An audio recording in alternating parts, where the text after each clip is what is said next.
There, I got some coffee. We're ready to go. How's everybody today? It's the 4th of July. All right. Everybody's probably out there drinking beer and setting things on fire. Gosh, you're all going to wet the bed. I swear it. There's nothing I can do about it. Okay. Over here it's raining, so, well, no fireworks. But it's a pretty small town. They just take everything over to the mayor's place because he's got this big awning and they just light him up in there. I'm not invited because of that incident with the mayor's daughter, but dude, that was ancient history, really. Let's forget about that whole thing. We got some new folks in here. There's Tundra Wolf Productions. Good to see you. No fireworks here because of the big rainstorm. Well, what can you do? We can always set stuff on fire anytime.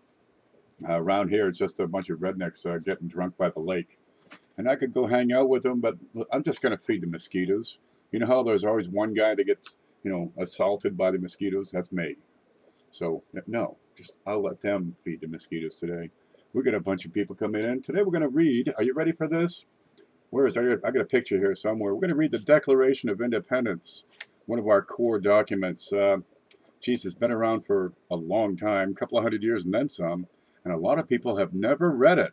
Can you believe that? Never read the darn thing. It's really a good read. It really is. It's a great story. It's part of the story of our history. It is the moment when we became a free nation. And it wasn't because it was granted upon us. We just said, enough. We're going our own way. And, well, the history of our nation, you're going to find it in the coins all the time. You got the, of course, the eagle, the heraldic eagle on lots of these, all kinds of things. You got the old medallions. There's a bicentennial coin. You got the tree, the Sons of Liberty, for example. The ugly sea hag, women's rights. It just goes on and on. If it wasn't for this Declaration of Independence, we would have this old girl on our coins. Hey, I'm sure she's very nice. Yeah, what are you going to do? But you got so much more history. Oh, follow it through the ages. Here's the spike at Promontory Point, where they connected the East Coast with the West Coast by railroad. And gosh, there's so much more history in there. You can get into it. There's one, Hoogie. Where are you? Hoogie, you in here? He might be in here. I'm going to go to the screen for just a moment. Okay. Hoogie just did a video. And let's see if we can see this screen. Can we see it? Yeah, there it is. Okay, he just did a story about the quarter with Caesar Rodney on it. Just follow it. It's a great story about how this guy made it to the constitutional, or not the constitutional, the convention where he voted for this Declaration of Independence. And while you're at it, if you can see it right here at the bottom of the screen, be sure to press that subscribe button and ring that little bell. Okay, I'm going to go back over here and find my way, and there's the chat so we can follow along. There's home. Okay. Oh, there's Hoogie. Right there. Right there. You see him. There's 3 little dots beside his name, so you can go over and follow that. Who else is in here? We got 24 people watching. Outstanding. If you're new to the channel, there's a chat. It's over there, I believe. And you can say hi to everybody. It's a great way to get acquainted. We get really cozy in this little community. We'll have, scores of people talking back and forth. And a lot of these people have channels about coins or history or just God knows what. It's a lot of fun. There's Mantic Coins, of course. Lincoln Central Coins. Paula. Hey, Paula. Leslie S. Cajun Digger. Good to see you. I probably ran into you over at Digging Canuck, I bet you. There's Beth Coddington and Cindelicious. Riser. Yeah, Riser had a trip. He went to Philadelphia and went through a submarine. Real neat thing. You might want to see that. It's real cramped in there. And, of course, has that submarine smell. You never quite get that brand new submarine smell. Oh, well. Work on it. Okay, listen. If you are on a computer, you probably have a good chance of getting this. Down below the video here, you got a link, which will take you. We're going to go to the screen again. Ready? Watch it. Watch for it. It should be below the video. And it's a link to the National Archives where you can read along on this Declaration of Independence. Let's see if you can see this, because I did not check this ahead of time. Yeah, you can see it, so you can follow along. It's not a whole lot, a couple, 3, 4 pages, and a bunch of people signing it. But this is history in the making. When they wrote this thing, dude, they were pretty much telling England, come and hang us. That's what they did. So there's one line at the end that really shows that they were fully aware of their dilemma. And one more thing. Let's see. One moment here. Yeah. Oh, so I meant to talk about why it was written in this particular way. Now, Jefferson he was no fool, as you probably know. Designed his own home, made good money selling nails. Seriously, I mean, he made most of his fortune on nails. He did crofts and stuff and did okay some years and imported stuff and never really worked, but the nails got him by. But it was he was well versed in writing, and he was selected to actually write the document, and it was picked apart to some degree, and they finally came up with the final version. But it was written in a way to be proclamated, to be read out loud. Now you got to realize 1776, the United States, you got about what 10, maybe 15% of the people knew how to read. The rest of them, well, you couldn't do it. You have a lot of immigrants at the time. You've got all kinds of Germans around Pennsylvania. You got the New York Dutch, you know, the New Amsterdam people. You've got, of course, all the Africans down in the south, French up north, and down in Louisiana territories. It was a hodgepodge. It always has been. It probably always will be. But even then, well, if you could speak English, chances are you couldn't read English. But a lot more people could speak, at least you know, a general understanding, so they could talk about stuff. I need wheat, you know. You get the Indians trading wampum. Some of them could read English, but they didn't have well, I guess they did have a written language, but it was a long time coming. That's another story altogether. Anyway, this was meant to be read out loud, and since a lot of you haven't read it, I thought I'd read it to you. So you can follow along if you've read that link, and I'll give you a second to click on it. I'll catch up over here. This is Mike Bragdon. Mike's an old friend from high school, way back in the day. Good Lord. I guess he's from Ellsworth, and now he lives in New Jersey. Yeah, we got T.I. Bivens. Good to see you. That's a new name. Welcome aboard, North Jersey Detector. Whole bunch of good folks around here. Yeah. Are we ready? I think we're ready for this. It's the 4th of July. Now, this was actually a proposal from a month before by Mr. Lee. I think of, I don't know where Mr. Lee was. I'd have to look that up. Let's see. I think he signed it. Where was Lee from? Virginia, perhaps? Rhode Island? How old are you? I'm 51 years old now. Can you believe it? Back in the 200th anniversary, there it is. Mr. Richard Henry Lee of Virginia made the proposal a month before, and they had a vote on it, and they scattered to the winds and went to their constituent assemblies and sought directions, and they came back and voted for it. New York, there was a little negotiation in the final draft of this, because you couldn't talk about the slavery. You had to have the southern votes. The southern states had to be part of this union to pull it off. Without the South and the North, you had to. You couldn't have an independent nation. So in writing this declaration and passing it as it was, they pretty much ensured a civil war had to happen in order to resolve those differences later on. And that's a story for another day. Bam is 57, outstanding. A lot of my folks, a lot of the audience here is in their 40s and 50s. A lot of males, a lot of Americans. I'm really trying to get the the 20 to 40 female crowd. I'm working on it. Give me time. I got Beth Coddington. Really, that's all you need. Watch 1776. It's a great musical. There you go. But this was made to be read out loud to a crowd or in a small room with several people. Maybe some good lighting. I'm definitely the youngest here. Okay. I'm going to take my glasses off. And, because I can't see nothing anyway. And wow, okay. I'm going to put those back on. Yeah, that is doing good. Now let's test the sound here. Do I need to talk into this camera better? Can you hear me all right here? Let's check that out real quick.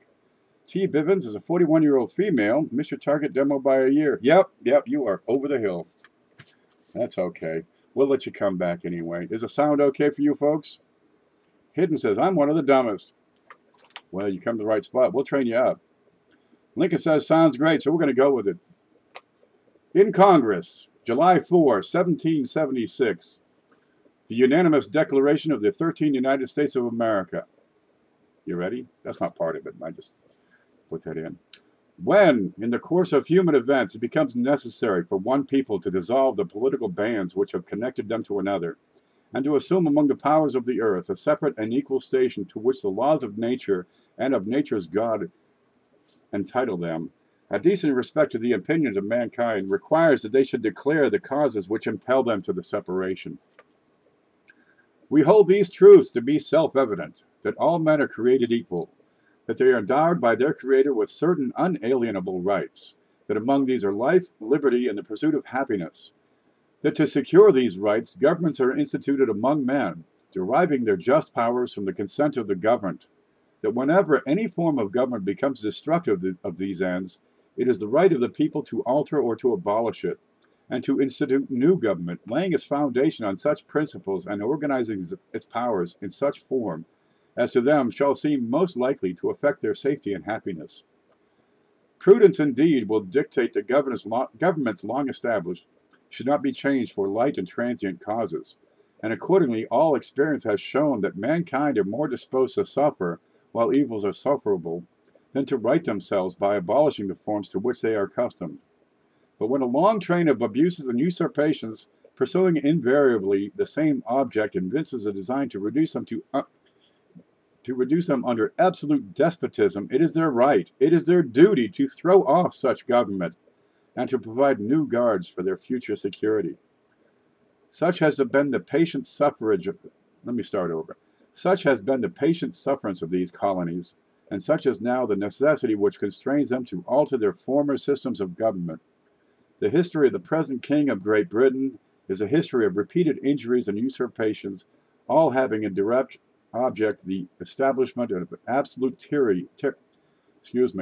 All having in direct object the establishment of an absolute tyranny over these states. To prove this, let facts be submitted to a candid world. He has refused his assent to laws, the most wholesome and necessary for the public good. He has forbidden his governors to pass laws of immediate and pressing importance, unless suspending in their operation till his assent should be. Let me start over.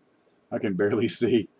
He has forbidden his governors to pass laws of immediate and pressing importance, unless suspended in their operation till his assent should be obtained, and when so suspended, he has utterly neglected to attend to them. He has refused to pass other laws for the accommodation of large districts of people, unless those people would relinquish the right of representation in the legislature, a right inestimable to them and formidable to tyrants only. He has called together legislative bodies at places unusual, uncomfortable, and distant from the repository of their public records, for the sole purpose of fatiguing them into compliance with his measures. He has dissolved representative houses repeatedly for opposing with manly firmness his invasion of the rights of the people. He has refused for a long time, after such dissolutions, to cause others to be elected, whereby the legislative powers, incapable of annihilation, have returned to the people at large for their exercise, the state remaining in the meantime exposed to all dangers of invasion from without and convulsions within. He has endeavored to prevent the population of these states, for that purpose obstructing laws for naturalization of foreigners, refusing to pass others to encourage their migrations hither, and raising the conditions of new appropriation of lands. He has obstructed the administration of justice by refusing his assent to laws for establishing judiciary powers. He has made judges dependent on his will alone for the tenure of their offices and the amount and payment of their salaries. He has erected a multitude of new offices, and sent hither swarms of officers to harass our people and eat out their substance. He has kept among us, in times of peace, standing armies without the consent of our legislators. He has affected to render the military independent of and superior to the civil powers. He has combined with others to subject us to jurisdiction foreign to our Constitution and unacknowledged by our laws, giving his assent to their acts of pretended legislation. for quartering large bodies of armed troops among us, for protecting them by mock trial from punishment for any murders which they should commit on the inhabitants of these states, for cutting off our trade with all parts of the world, for imposing taxes on us without our consent, for depriving us in many cases of the benefits of a trial by jury, for transporting us beyond the seas to be tried for pretended offenses, for abolishing the free system of English laws in a neighboring province, establishing therein an arbitrary government, and enlarging its boundaries so as to render it at once an example and fit instrument for introducing the same absolute rule into the colonies, for taking away our charters, abolishing our most valuable laws, and altering fundamentally the forms of our governments, for suspending our own legislatures and declaring themselves invested with power to legislate for us in all cases whatsoever. He has abdicated government here by declaring us out of his protection and waging war against us. He has plundered our seas, ravaged our coasts, burnt our towns, and destroyed the lives of our people. He is, at this time, transporting large armies of foreign mercenaries to complete the works of death, desolation, and tyranny already begun with circumstances of cruelty and perfidy scarcely paralleled in the most barbarous ages and totally unworthy of the head of a civilized nation. He has constrained our fellow citizens taken captive on the high seas to bear arms against their country, to become the executioners of their friends and brethren, or to fall themselves by their hands. He has excited domestic insurrections amongst us, and has endeavored to bring on the inhabitants of our frontiers a merciless Indian savages, whose known rule of warfare is an undistinguished destruction of all ages, sexes, and conditions. In every stage of these oppressions, we have petitions for redress. Let me start over. In every stage of these oppressions, we have petitioned for redress in the most humble terms. Our repeated petitions have been answered only by repeated injury. A prince whose character is thus marked by every act which may define a tyrant is unfit to be the ruler of a free people. Nor have we been wanting in attention to our British brethren. We have warned them from time to time of attempts by their legislature to extend an unwarrantable jurisdiction over us. We have reminded them of the circumstances of our emigration and settlement here. We have appealed to their native justice and magnanimity, and we have conjured them by the ties of our common kindred to disavow these usurpations, which would inevitably interrupt our connections and correspondence. They too have been deaf to the voice of justice. They too have been deaf to the voice of justice and of consanguinity. We must therefore acquiesce in the necessity which announces our separation, and hold them, as we hold the rest of mankind, enemies in war, in peace, friends. We, therefore, the representatives of the United States of America in General Congress assembled, appealing to the Supreme Judge of the world for the rectitude of our intentions, do, in the name and by the authority of the good people of these colonies, solemnly publish and declare that these united colonies are, and of right ought to be, free and independent states, that they are absolved from all allegiance to the British Crown, and that all political connection between them and the state of Great Britain is and ought to be totally dissolved, and that as free and independent states they have full power to levy war, conclude peace, contract alliances, establish commerce, and to do all other acts and things which independent states may of right do. And for the support of this declaration, with a firm reliance on the protection of divine providence, we mutually pledge to each other our lives, our fortunes, and our sacred honor. That's the whole thing, guys. Of course, that's then followed by several signatures of the members of who signed this thing. It's a great piece of history. Read it and don't stutter so much. It's fun to do it live. I don't really have the savvy to add a lot of drama to it, but if you haven't heard it read, and if you haven't read it yourself, there's a lot in here. Maybe you got so much. The Indians, the taking of ships at sea. There's one in here about the Boston Massacre. Where'd that one go?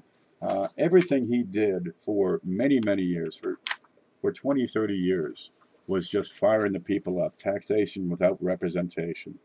Here it is. For imposing taxes on us without our consent. All right. No trial by jury. We're just going to put you in jail and throw away the key. And you'll see in this lots and lots of parts that later transferred to the Constitution. There's a flow in here. These people knew what they were doing. Gosh, you're getting suppressed and oppressed at every turn. The British are coming in. They would station their soldiers in your home. You got room? Good. Here's a couple of guys. They're going to live with you. You got to feed them. They're going to come in, track mud all over your floor. Forget it. Nothing you can do. That's how it goes. And if you throw them out, we're just going to burn your house down. So many things were going wrong at the time. They had no choice. They had to declare independence from Great Britain. Otherwise, they would just be subjects and oppressed forever. There was no freedom with Britain. Well, there it is. Let me come over here and see what's going on in the chat. If the Revolutionary War went the other way, gallows would have been more likely erected in Independence Hall. Absolutely. These guys were treasonous in their actions. Everybody who picked up a weapon, George Washington down to the lowest soldier, they would have all hung. All right. Anybody supporting this, right? Publishers. Anybody with publishing equipment, you're going to hang. Any teachers out there, hang them all. It would have been destruction on a massive scale, because in order to quell an insurrection such as this on such a level from Maine to, well, northern Massachusetts down to Georgia at the time, a lot of people would have had to die to stop this. But to make it happen, you had to have all of them. One thing you don't see in here, yeah, it says all men are created equal, but it does not address slavery as an issue, because you had to have the South and the North. All clocks had to be ticking at the same time. So yeah, it's a great document, and it did lead to more troubles later on that we simply there was no solution at the time. It was better to get rid of Britain and solve the slavery issue later, which took another entire war all by itself. And again, many millions died on that. They were very articulate. Yes, they were. Well, you got a lot of time on your hands to read. They didn't have TV and internet and stuff. What are you going to do with it? Oh, you read. You talk. That's what I like to do, is read and talk. That's why I do this. Hoogie says, 4th of July, factoid. John Adams and Thomas Jefferson were bitter political enemies and both died the same day, 50 years after this was signed, on July 4th, 1826. How about that one? True story. Yep, they were both just so darn stubborn. They kept on going. That says it took almost a century for slavery to be abolished. Well, it wasn't just that. It had been, before this was written, you got 300 years of history before this. The North was getting into, early industrialization. It'd be many, many years before you had lots of steam engines. But you had a lot of industry in the North. Down South, it was still an agrarian economy. And for that, you need a lot of labor. You need a lot of staff. The best way to get it at the time, bring them in and buy them and put them to work and whip them. It was a darn shame, but it was necessary. And part of the issue that came out of that in the war was, well, the North had all the tools and equipment. The South had a lot of resources. So, geez, how do you work that out? And it just became a bloodbath, is what that ended up as. Slavery. And then, of course, after that, it was another 100 years before you got over, the fact that, well, they have dark skin, they're different from us. It's not just their rights, it's the way they're being treated in society. And that's still going on. And not so bad as it used to be, but you still see it from time to time. That's a nice proof, bro. Which one here? That one is actually a medal. There you go. That's one of the bicentennial medals. It's got George Washington on the front. 1972, and these went on for a few years. There's another one here. Where'd that one go? There are several designs. This one has Sam Adams on it, I believe. No, this one has Paul Revere on it. This actually we gave away last Sunday. And on the back is a Minuteman. All kinds of stuff. This is the only proof I have showing right now. Let me catch up on chat here. Ron Brown's here. Good to see you, baby. JC Will, Penny Pincher. Okay. 35 people watching. I hope you learned something. Yeah, grab a copy, read it, check it out for yourself. And every single one of these grievances has a story behind it you can follow up, King George suspended our legislatures in the various states. We had to pass laws, specifically about budget, how to handle taxes, and he would simply ignore those things because we had to have his approval to pass these laws.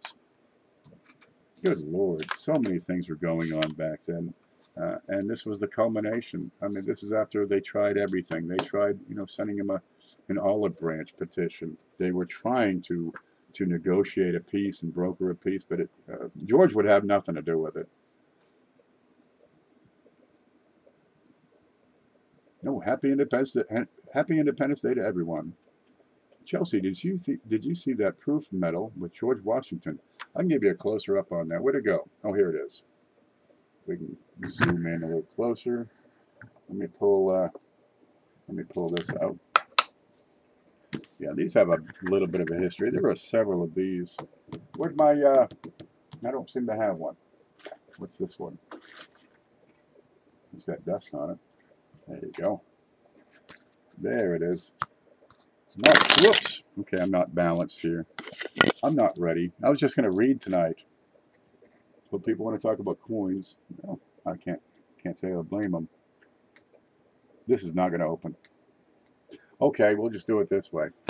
There you go. I don't have figures on how many of these were produced, but there's several styles, several designs. Here's the Sons of Liberty on the back. And these are in bronze. I think there's a pewter versions as well. Kind of a neat thing. And these are only, $5-10 a piece. These bicentennial medals. Oh, there's all kinds of good stuff out here. Let's show this off. There you go. There's a pretty lady. We'll probably give that away Sunday if we can. You got that one, says hidden. Outstanding.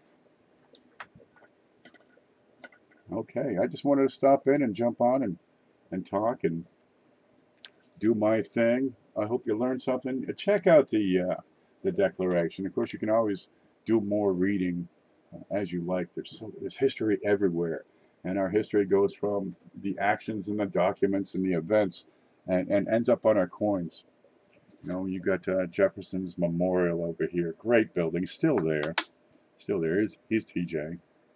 Right, you've got along with the slaves could not vote, the women could not vote. That was a whole nother issue all by itself. Of course, you have the Indian Affairs. You can't see that. Let's go to the small cam. USB scope. There you go. You have Indian Affairs.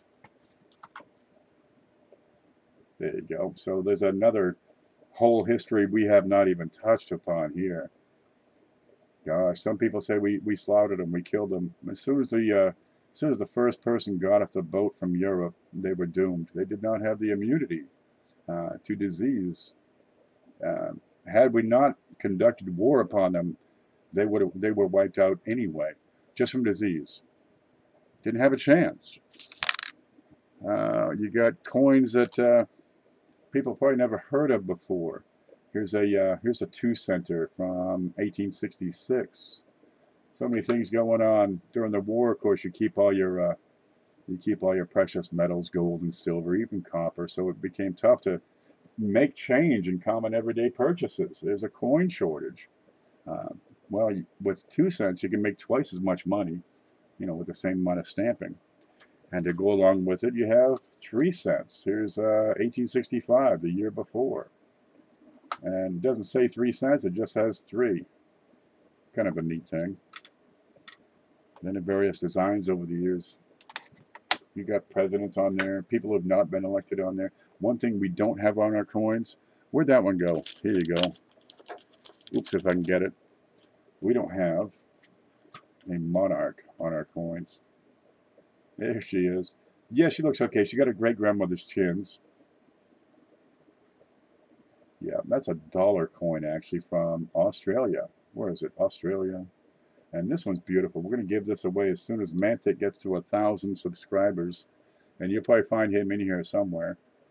There it is. That's a solid ounce of silver. Got a big dragon on the front. No, on the back. Well, I really don't know what side it is. So get a hold of Mantic and subscribe to him. Now, Saturday, we have a coin class on this channel. Almost every Saturday, about 3 o'clock. I pick one subject and we just, explore it deeply.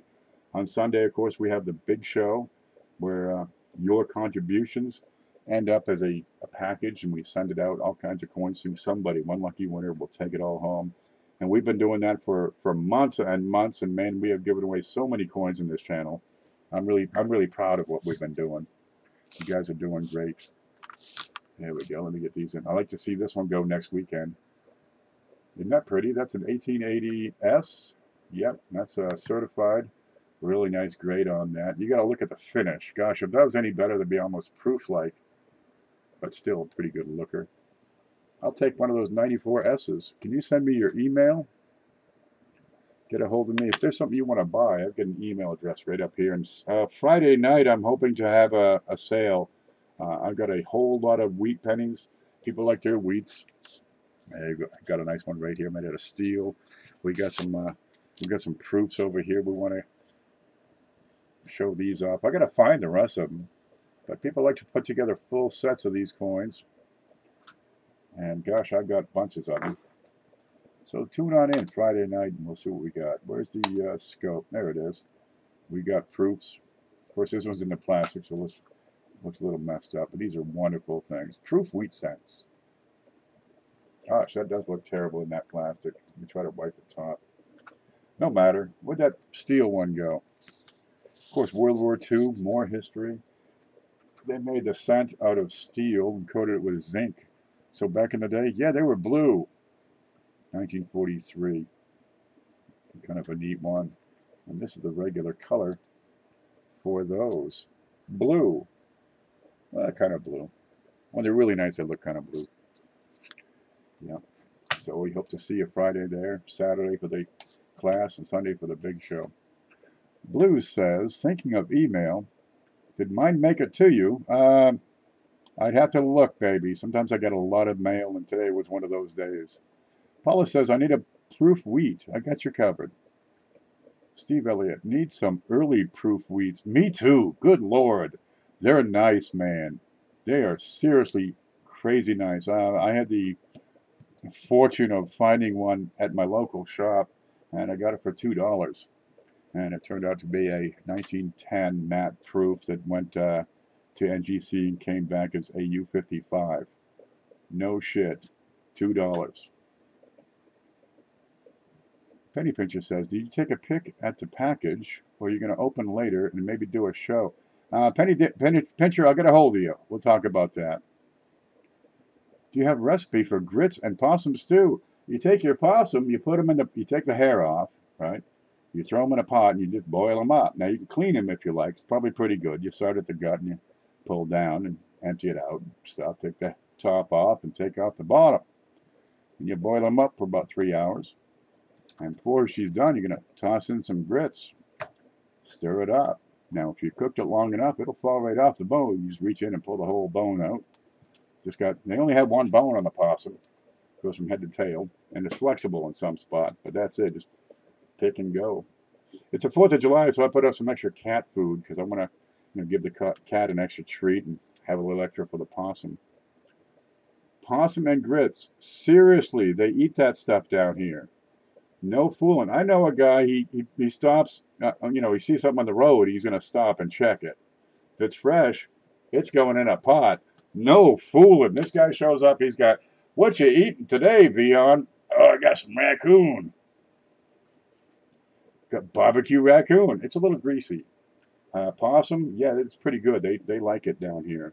It's the size of a big chicken. I had one out in the garage. He was getting into the chicken eggs. And I just reached over and grabbed the 2x4 and collect him on the head. It took 3 days before I knew, yep, I got him. And I took him up back and put him in the compost heap. I would love to try some alligator tail. I think it's I don't care for the flavor. It's like super fish, only a little off, and it's chewy, really rubbery. I don't care if it's deep fried, if it's in stew. It's very chewy. Uh, they get these alligators down south, especially around the sugar mills. If you have ever seen the sugar mills, you get these 10-acre plots of land, right? I mean, just goes on for miles and miles. Around Okeechobee on the right side, you got, 500 square miles of just sugar cane in these 10-acre plantation, 10-acre lots. And you've got canals up and down all the sides. In the canals, you get these alligators. And, dude, it's a free-for-all. They got no predation. So you can go down and talk to the owners of the property and say, hey, man, I want to take out some of your alligators. And you take them and you shoot them. Hopefully you hit them with the first shot, because otherwise you just piss them off. And you drag them. They're heavy, right? They're tough to clean. It's a lot of work, and it's not that great. But it's inexpensive meat, and, well, you need to take care of that stuff. We were down there working on a boiler one time, and, yeah, there was an alligator in the men's room, and this thing was 12 feet long. We just crossed our legs. It was not a problem. Not me. I'm scared to eat all that wild stuff. Oh, man, we grew up in Maine. We ate all kinds of stuff. Moose is probably the finest meat out there, right? Deer, the second finest. Beef is like, number 73. Right? Beef's pretty good, but deer and moose, best thing there is. Haven't done caribou yet. I'm gonna imagine it's just as good as deer. But alligator? The alligator had to use the potty. I think it was in there just waiting, looking for lunch, looking for a sandwich to walk in on him. Hey, it was nice and cool in the shade. And we're hot down there. Middle of summer down in Okeechobee, yeah, it's hot.